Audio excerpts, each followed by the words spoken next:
réflexion, c'est est-ce que cette pulsion de photomontage, c'est quelque chose qui est dans le croisement entre l'image mouvante et l'image fixe, entre la mémoire et le présent, parce qu'on a l'impression que tu crées tout le temps en mettant des superpositions quelque part. Ouais, je dirais que cette surproduction, elle n'est pas calculée, hein, elle est vraiment de manière instinctive, presque inconsciente, mais elle a voulu s'y faire parce qu'elle réunit plusieurs des choses dont tu parles. Donc c'est à la fois un mélange temporel, passé, présent, futur. J'aime pouvoir que tous ces registres soient inclus dans une image. J'aime mélanger énormément le mouvement et l'immobilité, ce qu'on appelle l'image fixe et l'image en mouvement. J'aime vraiment les truffer, les imbriquer, les hybrider.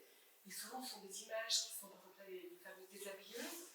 Ce sont des images arrêtées, parce que c'est une photographie imprimée, mais elle est issue de vidéos. Là, par exemple, ce sont des images, on voit, qui sont un peu low quality, hein, ce côté un peu sale de la vidéo, mais j'aime beaucoup ce côté pixelisé, ce côté un peu qui dégouline, parce que j'ai l'impression que tous ces côtés techniques non parfaits issus de la vidéo donnent un côté pictural. Et comme mon premier amour, ça reste comme la peinture et l'histoire de l'art, on a fait une formation, toi et moi, tous ces détournements techniques me permettent d'avoir un rendu pictural et, comme je disais, qui m'affranchit aussi de la réalité.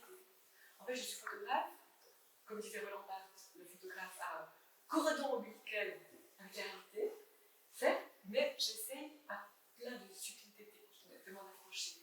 Ça peut être par des multipropositions, comme je l'appelle, on a devant nous un poétique, donc soit je les assemble pour qu'on perde un focus trop précis, soit je fais des superpositions, soit je fais des assemblages, où je mélange l'image en mouvement et l'image fixe, hein, comme dans les seules caméras où j'avais souvent des vidéos qui étaient issues de photos et des photos issues de vidéos. Donc il y a vraiment d'aller-retour avec le mouvement et l'immobilité, d'aller-retour avec des photos, des photocopies, des images d'ordinateur qui sont refotographiées. Donc vraiment j'essaie d'explorer, d'expérimenter plein de matériaux techniques pour vraiment m'éloigner d'une réalité qui serait trop précise. En fait, dire que mon ennemi numéro un, c'est la précision photographique. En même temps, c'est assez drôle parce que c'est aussi toujours très transparent.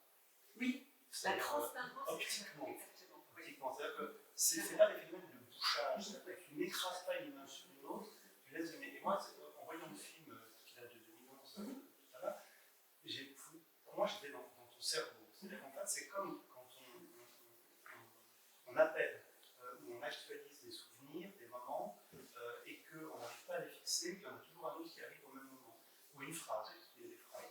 Et ça, j'ai l'impression que c'est une constante dans le travail, c'est que tu ne peux pas te satisfaire de l'instant, de la composition, il faut toujours ramener quelque chose avec, par-dessus, par-dessous, d'ailleurs. Et à gauche, à droite, nord, sud, est, en ouest. revanche, c'est toujours transparent.